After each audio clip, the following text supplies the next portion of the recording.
Hello students, welcome to my YouTube channel Avishka knowledge point. आज अपन एक नई क्लास लेकर के आए हैं। मैंने ब्लड के जो थ्योरी वाली क्लास है वो करवा दी है। आज इसके मल्टीपल चॉइस क्वेश्चन करते हैं। ये एलडीसी एग्जाम के हिसाब से भी इम्पोर्टेंट है और अन्य कंपटीशन एग्जाम के लिए भी इम्पोर्टेंट है। चलिए क्वेश्चन करते हैं। रक्त कोशिकाएं जो शरीर को सूक्ष्म जीवों और अन्य भारी पदार्थों से सुरक्षित रखती है, ऐसी कौन सी कोशिकाएं होती है? पट्टिकाणु, यानी कि जिसको हम क्या कहते हैं, प्लेटलेट्स कहते हैं। ये क्या कार्य करती है? रक्त का थक्का बनाती है। रक्त का थक्का बनाने, रक्ताणु। दूसरा ऑप्शन क्या है? रक्ताणु, जिसको आरबीसी कहते हैं। ये ऑक्सीजन का परिवहन करती है, ऑक्सीजन को परिवहित करती है, क्योंकि आरबीसी के अंदर क्या होता है? आयरन होता है और आयरन ऑक्सीजन के साथ में जुड़ करके ऑक्सीजन को पूरे शरीर में भेजता है। लसिकाणु, ये लसिका है जिसमें हीमोग्लोबिन नहीं पाया जाता है। श्वेताणु, श्वेत रुधिर कणिकाएं, यानी कि श्वेत रुधिर कणिकाएं यानी कि डब्ल्यूबीसी। ठीक है, डब्ल्यूबीसी ये जो क्या करती है? हमारे शरीर की प्रतिरक्षा का निर्माण करती है। इसलिए इन कोशिकाओं को क्या कहा जाता है? शरीर के सैनिक कहा जाता है। तो सही उत्तर क्या रहेगा कि बाहर से आने वाले पदार्थों से हमारी सुरक्षा कौन करती है? तो ऑप्शन का उत्तर क्या रहेगा? श्वेताणु, यानी कि डब्ल्यूबीसी जो है वो हमारे शरीर में प्रतिरक्षा बनाने का कार्य करती है। ठीक है, यदि एक व्यक्ति का रक्त ए नेगेटिव है तो कौन उसे रक्त प्रदान कर सकता है? अगर किसी व्यक्ति का, देखो एक सीधा सीधा सा बात है, किसी भी व्यक्ति का नेगेटिव ब्लड ग्रुप है तो उसे पॉजिटिव वाला कभी ब्लड नहीं दे सकता, क्योंकि यदि पॉजिटिव वाला ब्लड देगा तो उसमें एग्लूटिनेशन की क्रिया हो जाएगी, यानी कि एंटीबॉडी एंटीजन प्रतिक्रिया हो जाती है और व्यक्ति की मृत्यु हो जाती है। तो ये ध्यान रखना है कि नेगेटिव वाले व्यक्ति को नेगेटिव वाला व्यक्ति ही खून दे सकता है, पॉजिटिव वाला नहीं देगा। उस हिसाब से देखा जाए तो यहाँ पर पहला ऑप्शन देखते हैं, ए नेगेटिव है ओ नेगेटिव है, दोनों दे सकते हैं, ओ पॉजिटिव नहीं दे सकता, तो इसका मतलब ऑप्शन पहला नहीं होगा। दूसरे में ए पॉजिटिव है, ये नहीं दे सकता है, ए नेगेटिव दे सकता है, ओ नेगेटिव दे सकता है, ये नहीं दे सकता है। तीसरे ऑप्शन में है तो ये भी नहीं होगा। इसमें है ओ नेगेटिव और ए नेगेटिव है, तो ए वाले को ए नेगेटिव भी दे सकता है और ओ नेगेटिव भी दे सकता है, यानी कि ए को कौन से ग्रुप ब्लड दे सकते हैं? एक तो ए दे सकता है और एक ओ दे सकता है। दो ब्लड ग्रुप जो है इसको डोनेट कर सकते हैं। अब ए नेगेटिव है तो ये भी नेगेटिव होगा, ये भी नेगेटिव होगा, नेगेटिव वाले को नेगेटिव वाला ही देगा। लास्ट क्वेश्चन आएगा नहीं तो इसका ऑप्शन क्या रहेगा? सी रहेगा। ठीक है, नेक्स्ट क्वेश्चन है, एंटीबॉडीज का निर्माण किससे होता है? एंटीबॉडीज, शरीर में बनने वाली जो एंटीबॉडी है वो उनका निर्माण कैसे होता है? अभी पढ़ा था पीछे, शरीर में प्रतिरक्षा कौन बनाता है? डब्ल्यूबीसी बनाता है। तो डब्ल्यूबीसी प्लेटलेट्स तो आपको पता है रक्त का थक्का बनाने का काम कर रही है। आरबीसी जो है वो, आरबीसी क्या कर रही है? ऑक्सीजन के परिवहन का कार्य कर रही है। लिम्फोसाइट और इओसिनोफिल दोनों ही किसके प्रकार है? डब्ल्यूबीसी के प्रकार है। ठीक है, दोनों ही किसके प्रकार है? डब्ल्यूबीसी के प्रकार है। लिम्फोसाइट जो है वो प्रतिरक्षा निर्माण का कार्य करती है, अपने शरीर में क्या बनाती है? एंटीबॉडी बनाती है। इओसिनोफिल एलर्जी के प्रति अपने शरीर में एंटीबॉडी बनाती है, या यूं कहें कि एलर्जी के प्रति ये क्रिया करती है। लेकिन वास्तव में जो सेल्स है वो बनाने का कार्य कौन करती है? लिम्फोसाइट करती है। तो इसका उत्तर क्या रहेगा? लिम्फोसाइट इसका आंसर रहेगा। हीमोग्लोबिन के बारे में निम्न कथनों पर विचार कीजिए। क्वेश्चन नेक्स्ट क्या है? हीमोग्लोबिन के बारे में निम्न कथनों पर विचार कीजिए। यह पहला ऑप्शन है, देखो, यह रक्त में ऑक्सीजन का संचार करता है। करता है क्या? करता है, सही है। यानी कि रक्त है, रक्त में क्या है? हीमोग्लोबिन है। हीमोग्लोबिन किस कलर का होता है? लाल कलर का होता है। इसमें कौन सी धातु पाई जाती है? आयरन या लोहा पाया जाता है। ये आयरन या लोहा ऑक्सीजन से जुड़ता है और ये फिर पूरे शरीर में क्या होता है? प्रवाहित होता है। आयरन जो ऑक्सीजन के साथ में जुड़ता है तो पहले इसकी ऑक्सीकरण अवस्था 2 होती है और बाद में जब ऑक्सीजन के साथ जुड़ जाता है तो 3 हो जाती है, तब इसका रंग जो है वो लाल होता है। हीमोग्लोबिन के अंदर हीम जो है वो एक क्या है? प्रोटीन है। ठीक है, तो पहला ऑप्शन सही है, ये रक्त में ऑक्सीजन का संचार करता है। दूसरा है इसमें लोहे युक्त धातु पाई जाती है, तो ये भी बिल्कुल सही है, आयरन पाया जाता है। यह कुछ रोगों के प्रति प्रतिरक्षा प्रदान करता है। बताओ, जो ब्लड है या हीमोग्लोबिन है वो प्रतिरक्षा प्रदान करता है, क्योंकि प्रतिरक्षा प्रदान करने का कार्य WBC का है।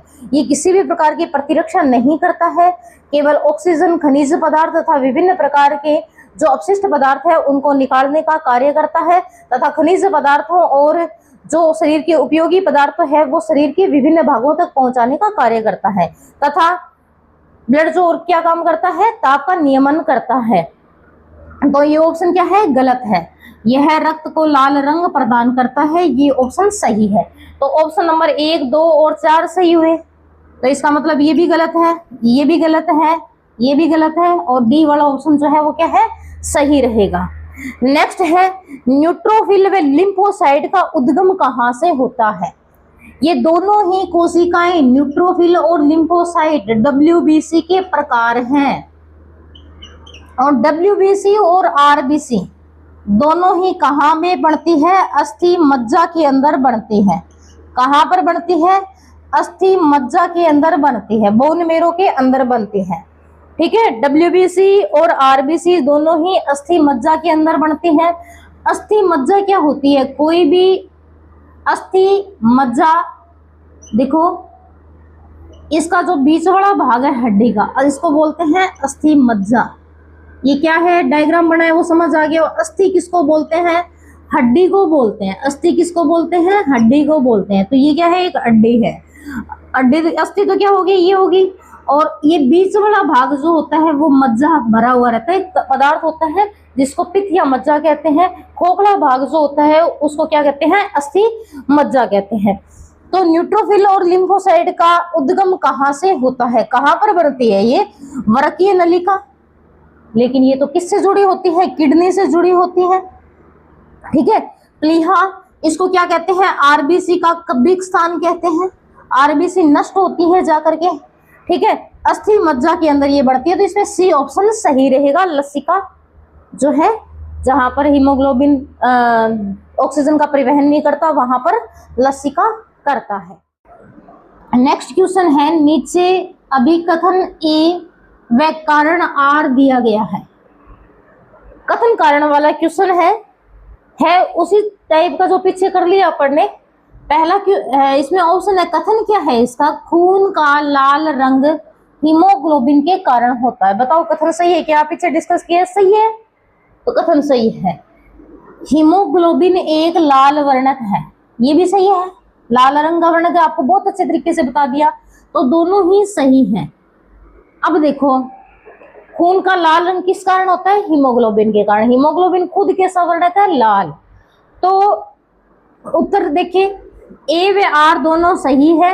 RA की उचित व्याख्या करता है, बिल्कुल सही है। A और R दोनों सही है और R जो है वो A की उचित व्याख्या करता है, क्योंकि हीमोग्लोबिन के कारण रक्त का रंग जो है वो लाल होता है। ठीक है, शरीर के अंदर रक्त का थक्का किस कारण नहीं बनता है? जब थ्योरी करवाई तब मैंने आपको बहुत अच्छे तरीके से बताया था। फाइब्रिनोजन जो है वो एक क्या है? प्रोटीन है। ग्लोबिन भी क्या है? एक प्रोटीन है। थ्रोम्बिन जो है वो प्रोथ्रोम्बिन से बनती है। जब कोगुलेशन की प्रक्रिया होती है तब इसका निर्माण होता है, यानी कि रक्त का थक्का जब चोट लग जाती है तब रक्त का थक्का बनता है, तब ये क्रिया होती है। हिपेरिन जो है वो एक एंटी एलर्जिक पदार्थ है।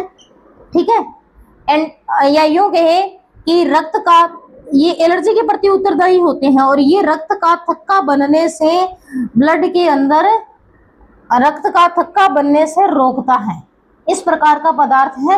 हिपेरिन जो है वो अपने कोशिका ब्लड के अंदर स्रावित होता है। हेपेरिन जो है वो रक्त का थक्का बनने से रोकता है। और स्रावित कहाँ से होता है? मास्ट कोशिकाओं से ये स्रावित होता है। तो उत्तर क्या रहेगा? हेपेरिन। ठीक है, नेक्स्ट क्वेश्चन है अपना, यदि पिता का ब्लड ग्रुप ए और माता का ब्लड ग्रुप ओ हो तो निम्न में से कौन सा रक्त समूह बच्चों में होगा? बच्चों में कौन सा रक्त समूह होगा? पिता का ब्लड ग्रुप क्या है? ए है। माता का ब्लड ग्रुप क्या है? ओ है। इससे बढ़ने वाले क्या रहेंगे? ए ओ। इससे क्या रहेंगे? ओ। तो ए हो सकता है, ए हो सकता है, ओ हो सकता है और ओ हो सकता है। ठीक है, तो इसका मतलब ये भी नहीं होगा, ये भी नहीं होगा, ये ऑप्शन सही है और ये भी नहीं होगा, ये भी नहीं रहेगा इसके अंदर, ए और ओ बन सकते हैं। ठीक है, तो इनमें से पूछा देखा जाए तो ये होगा, किस रक्त समूह में कोई एंटीजन नहीं होता है? एंटीजन का याद करने का तरीका सीधा सीधा ही है, ए में ए होता है, बी में बी होता है, ए बी में ए और बी दोनों होते हैं, इसमें कोई नहीं होता, इसलिए ये क्या होता है? सर्वदाता है। इसलिए उत्तर कौन सा सही रहेगा? ओ। एरिथ्रोब्लास्टोसिस फिटेलिस किस संतान की मृत्यु हो जाती है? एरिथ्रोब्लास्टोसिस फिटेलिस जो है वो क्या होता है? यदि पिता जो है वो आरएच पॉजिटिव होता है, पिता जो है वो क्या होता है? आरएच पॉजिटिव होता है और माता जो होती है वो आरएच नेगेटिव होती है। तो प्रथम जो पॉजिटिव बच्चा होगा वो आरएच पॉजिटिव होगा। ठीक है, आरएच पॉजिटिव होगा। अब क्या होगा कि ये जो है वो इसके अंदर एंटीबॉडी बना देता है, ये संतान तो सही होती है, लेकिन ये एंटीबॉडी बन जाएगी तो दूसरा जो बच्चा होगा इसका रक्त OH माइनस है, ये इधर से कौन सा छोड़ के गया है? पॉजिटिव छोड़ के गया, तो दोनों में कौन सी क्रिया हो जाती है? दोनों में कौन सी क्रिया हो जाती है?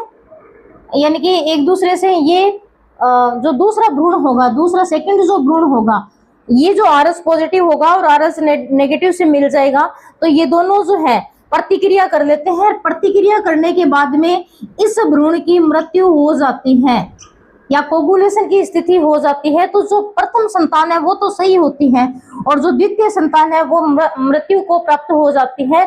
और ये जो कंडीशन है दूसरे भ्रूण की मृत्यु, वो क्या कहलाती है? एरिथ्रोब्लास्टोसिस फिटेलिस कहलाती है। उत्तर क्या रहेगा?